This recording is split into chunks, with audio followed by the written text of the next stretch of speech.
Good day, viewers. This is another of my projects. It's Amos Kester, that's the name, and we have 100 pens here. And what I want to tell you about the farm you're seeing today is something I've actually not said. When you have 100 to 200 pens, let's say like what we have here now is 100 pens.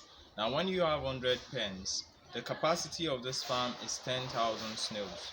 Now, you have to start with 1,000 snails. You don't have to start with more than 1,000 snails, because if you start with more than 1,000 snails, you'll be running out of space very fast. So starting with 1,000 snails will take 25 pens out of the 100 pens. That's what you have here. We've opened up 25 pens because those are the pens we stocked. It's actually 27 because we had to add some quantity of snail to the original order. If you order 1,000 snails, we don't just bring 1,000. Sometimes we can make it 1,050 snails or 1,100 snails and so on. So we have some extras. So we have about 27 pens because we stock each pen by our own dimensions with 40 snails for the breeders, while for the young ones, when the breeders have laid eggs, the eggs have hatched, the young ones are stocked 100 to 150 in a pen. But for the breeding snails that are brought to the farm to produce egg, it must be 40 snails in one pen in order to allow them enough space for breeding.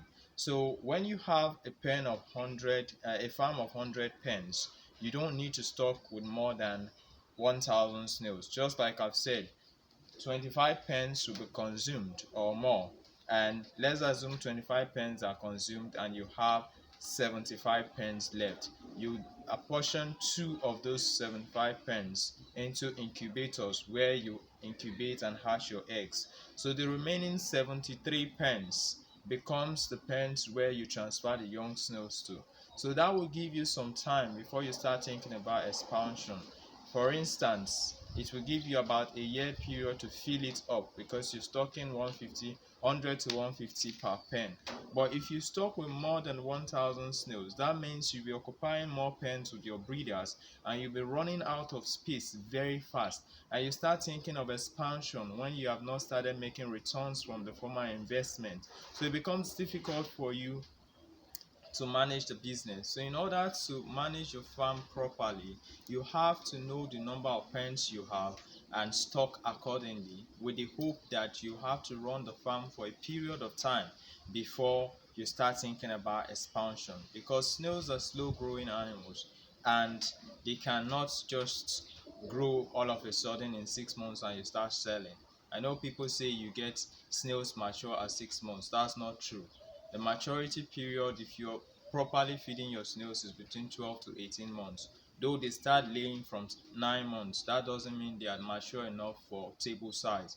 The young snail will start laying at the age of 9 months, but before they get to that table size you want them to go to the market, it should be about 12 to 18 months. So that's what you do. So if you have 200 pens, you can stock with 2,000 or 3,000. Stocking with 2,000 will take 50 pence. Stocking with 3,000 will take 75 pence, and you'll be left with 125 pence or 150 pence. So that will still give you some time to start the production and breed before you start thinking of expansion.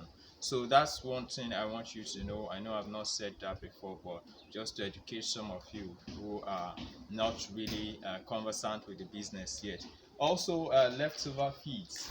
Like when you feed them with mashed feed, you can see we just brought out the trays this morning. These are the leftover feeds from everything we fed. So instead of throwing this away, that would be waste of resources. So you just add it up together and you sun dry it. If there is sunlight, you sun dry it in the evening. You bring it back with the feed you were supposed to give them that very day and mix it up together with little water and serve to them. So that's where you can manage your feed very well. If you throw this away now, tomorrow you throw another set of this away. Before you know, your feed runs out. So in order to reduce the cost of production, you have to manage your farm very well. So that's what I've meant to show you today. And lastly, I am an animal scientist. I'm not a veterinary doctor. An animal scientist manages farms, tells you how to keep your animals and do all of that. But when there are disease outbreaks, you call the vet doctor. Unfortunately, even the vet doctor don't know much about snails, so you can't even call them. So as a professional and as an animal scientist, I also have issues on my snail farm that I can't deal with sometimes because these animals, we're still studying them. But I have a lot of knowledge about them now, but not on the angle of diseases and control. So all we can do is manage the farm properly. Do everything you have to do to keep away predators and parasites from attacking your snails, and also keep the snails in a good condition, like the moisture content in the soil, the temperature in the soil, and all of that. So those are the things we look out for. So if there are mortality cases, we try as much as possible to keep them to the barest minimum by management, not by um, prescribing drugs, vaccines like other livestock. We don't have that. So we go through the same trauma you go through sometimes, but because we have better management practices, and that's why we always call you, we always ask you to call to ask questions, and we train you at some uh, form of commitment made. So that's all I have to tell you today. I've spoken for too long already. Usually I don't allow my videos to be that long. So if you want to set up a farm, you give us a call. Once again, the number is +234 068525032. Don't forget to subscribe, like the video, and share. Thank you, and God bless you.